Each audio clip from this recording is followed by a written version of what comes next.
Hello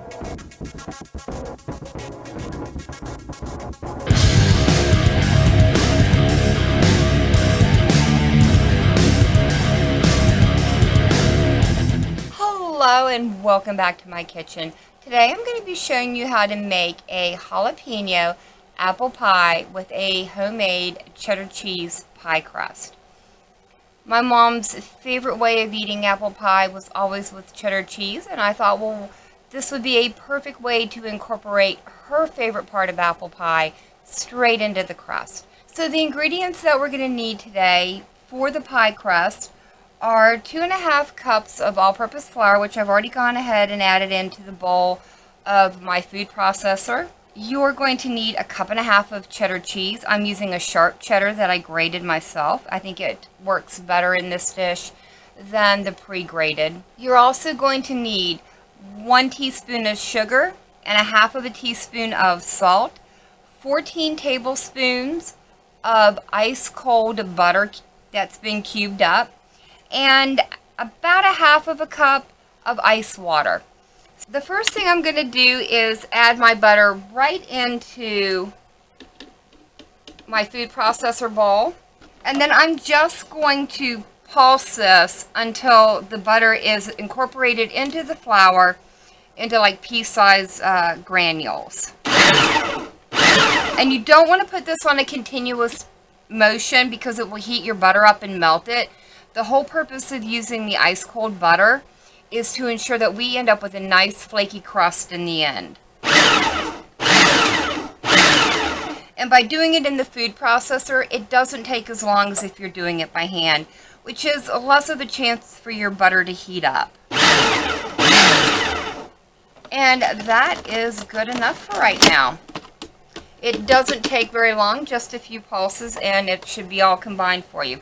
The next thing I'm going to add in is my sugar and salt, as well as my cheddar cheese. And I don't want to pulse this up too much. I want to kind of keep the strands fairly large.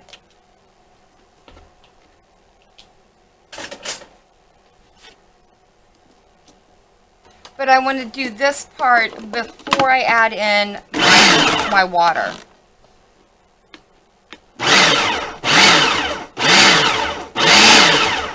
And then this will help ensure that the cheese gets all the way mixed in and the flour kind of coats around it so you don't get large pockets of cheddar cheese in your crust.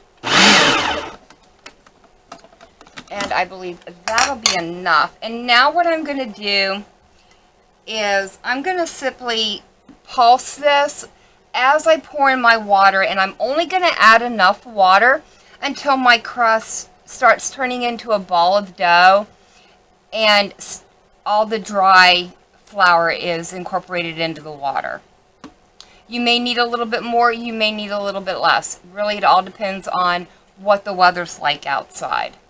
So as you can see, the flour has formed into a nice ball of dough. It's a little bit tacky, but I think it feels really good. So at this point, I'm just going to remove it off of my mixer base. Alright guys, I have already gotten the dough out of the food processor bowl, and I've gone ahead and divided it in half. And now I'm just going to shape it into a disc and wrap them up in saran wrap. As you can see, I've already got one of them done. So I'm going to put this in the refrigerator for about 1/2 hour to let the butter chill again. This is going to ensure that we end up with a nice flaky crust. Because even though we tried not to overwork the dough in the food processor, it still warmed up the butter a little bit. There's no getting around that. So the way that we can correct that is just by putting it right back into the refrigerator for 1/2 hour. So I'm going to do that, and while these are chilling, I'm going to get my apples sliced up, and I will bring you back and we will go over the rest of the ingredients for this pie. So I will see you in a little bit. Alright guys, it is almost time for our pie crust to come out of the refrigerator so that we can get it rolled out into our pie shell. But before I do that, I want to go ahead and get the ingredients mixed up for the filling. And the first thing we're going to need are about 6 cups of apples, I'm using an Ida Red today, but any tart apple like a Granny Smith would work just as well. You're also going to need 2 teaspoons of hot pepper jelly, 3/4 teaspoons of cinnamon, 1/4 of a teaspoon of salt, and 1/8 of a teaspoon of nutmeg, 3/4 cup of white sugar, and 1/2 of a cup of packed brown sugar, 2 tablespoons of flour, and 1 diced jalapeno, as well as a little bit of lemon juice just to toss your apples into after you've sliced them to prevent them from turning brown, which is what I've already gone ahead and done. So I'm going to go ahead and dump those in my bowl. So you want to try and get these as thin as you can. I did it on like a number 3 setting on my mandolin. If you are using a mandolin, just be really careful. Make sure you use the guard so you don't end up cutting yourself. It is really easy to do. I'm going to set my hot pepper jelly to the side. We don't need it quite yet.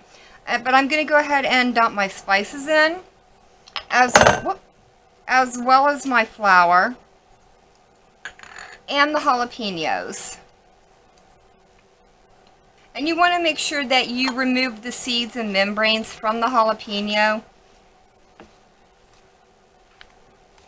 and dice them as small as you can.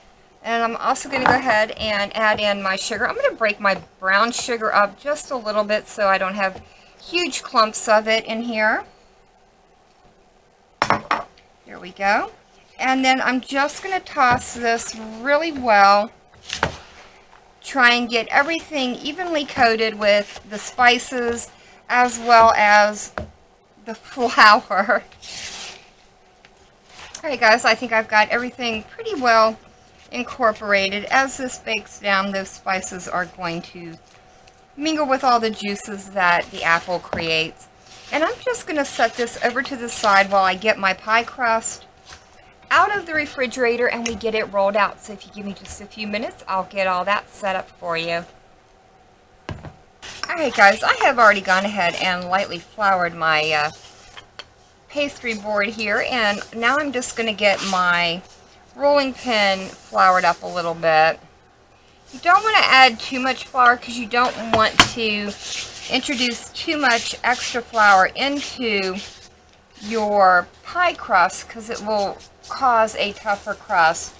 And everything we've done so far has been to ensure that we end up with a nice flaky crust in the end. So I'm going to kind of set this in the middle, and I want to kind of roll this out until I can get to about the size of a 10-inch pie pan. While I'm doing this, I would like to remind you guys of the Gamers and Geeks playlist that JPick of Death and I have going on our channels. If you would like to be a part of that, it's really simple. All you have to do is go out and make a cooking video and then post it to your channel. Once you've done that, you can let either JPick or I know in the comment section of our latest cooking videos. Or if you are a part of our Discord servers, you can let us know over there as well. You know, these videos are all about you, the community, our friends and YouTube family, and what you guys like to cook. A little bit of kind of gamers cooking for gamers. Everybody that's contributed so far has had a lot of fun doing it. So, you know, if you guys are tempted to do it, what's stopping you? Get out there and make that video and then let us know. We would be very interested to see what you guys like to cook for your friends and family. So I think I have this pretty much exactly where I want it. I don't want it too thin, but I don't want it too thick either. And you can see all the nice little pieces of cheese pockets in there. It's all very evenly spaced out, no big huge pockets to see. Now I'm going to go ahead and just roll this onto my rolling pin without sealing it there.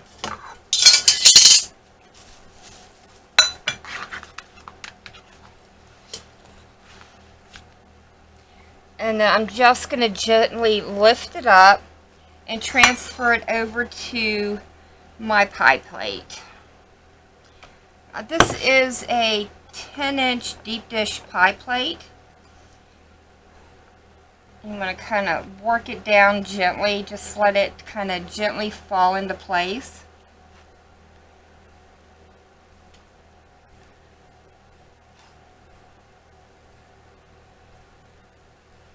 If it cracks a little bit, just make sure you go in and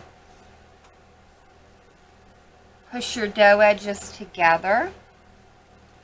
I think we have that pretty well down. And now, what I like to do now is just take a table knife and I'm just going to come around and trim off the excess, but not quite all the way to the edge of my plate. I like to have a little bit of extra crust to help crimp on the edges. And you guys totally cannot see what I'm doing, can you?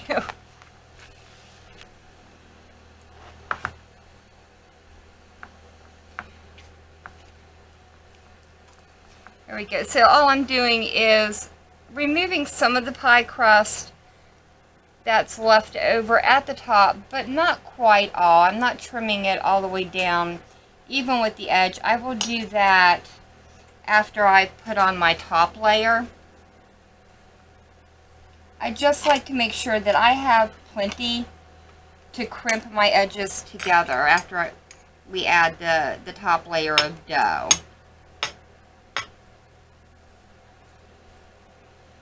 There we go.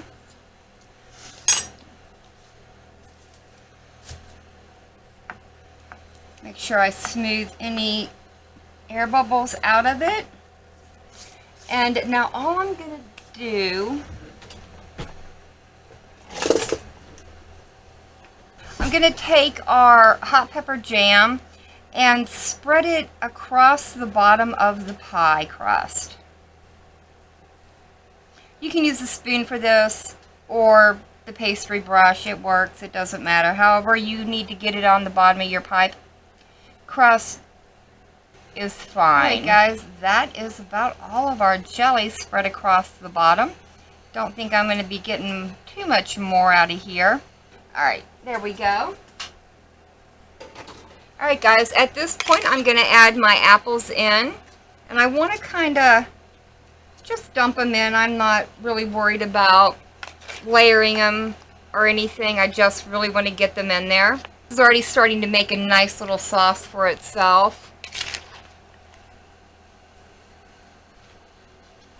Alright, we've got all of our apples in, and I am just going to pour the remainder of the sauce or the juice that the apples have made right over the top. This is what's going to form the gel mixture in the center of your pie.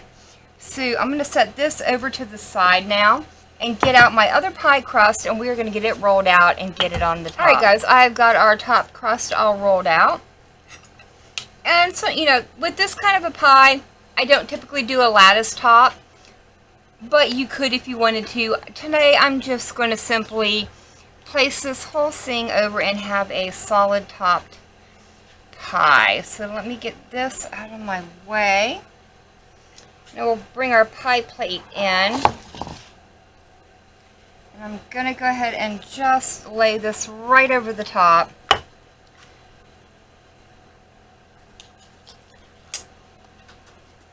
And then I will come in and trim all the extra off.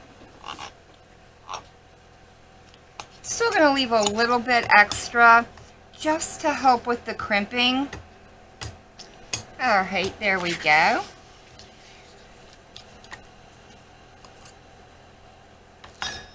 Alright guys, and now I'm just going to come in and crimp my edges, and I just like to pinch them in between my fingers.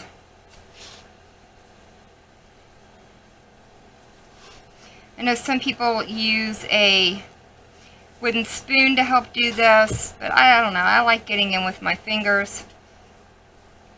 Gives it a little bit of a homemade rustic look, which I like. Alright guys, I've gone ahead and got the edges all crimped up, and I put a little steam vent right there in the middle. The oven has been preheated to 425 degrees, and I'm going to put this in with my edges covered. Now if you don't have one of these, it's a pie crust shield. If you don't have one, just loosely cover your edges with aluminum foil. And you're going to bake it with this or with the aluminum foil for 25 minutes. After 25 minutes, you're going to remove the shield or the aluminum foil and bake it for an additional 15 to 20 minutes, or until your top is nice and golden brown and the apples are done inside. So I will see you after this is out of the oven and it's cooled for about 2 hours before we can cut into it. Alright guys, our apple pie has been out of the oven for several hours now. I baked it for the 25 minutes with the ring on, and then I removed it and baked it for an additional almost 15 minutes until the top turned a nice golden brown. I let it sit out on my counter for about 2 hours, and then I transferred it over into my refrigerator for about an hour and a half, just to help the filling on the inside set up so that we don't lose it all over the place. So let's get in here and get a slice cut up and see how it tastes.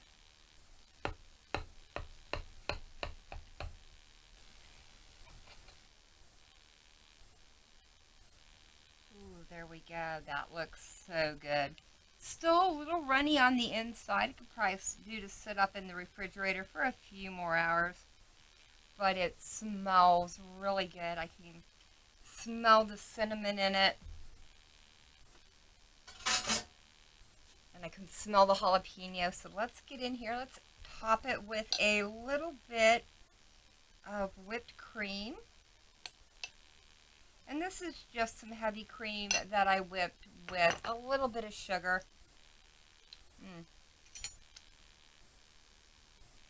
Now, if you want to, you could warm this back up again and serve it with a slice of melted cheddar cheese on top to make it even cheesier than what it is. Or you could serve it with some ice cream. This is so good, guys. The apples have retained their shape, but they are nice and tender. You get a lovely hint from the cinnamon and just a very subtle kick from the jalapenos. I get a little bit of the hint of the cheddar cheese from the crust, but none of the flavors overwhelm any of the others. I think this is a perfect fall dessert, so I hope you guys give this one a try. Remember to check out the Gamers and Geeks playlist, as well as my Fallout Cookbook and Elder Scrolls Cookbook playlist. I will leave links down in the description to them. If you guys like this video, leave me a comment down below. Let me know what you think about the recipe. If you guys tried this recipe out, let me know how it turns out for you. Above all, thank you so very much for joining me today. I've been Volgirl. I hope you guys have enjoyed, and I hope I see you in the next one.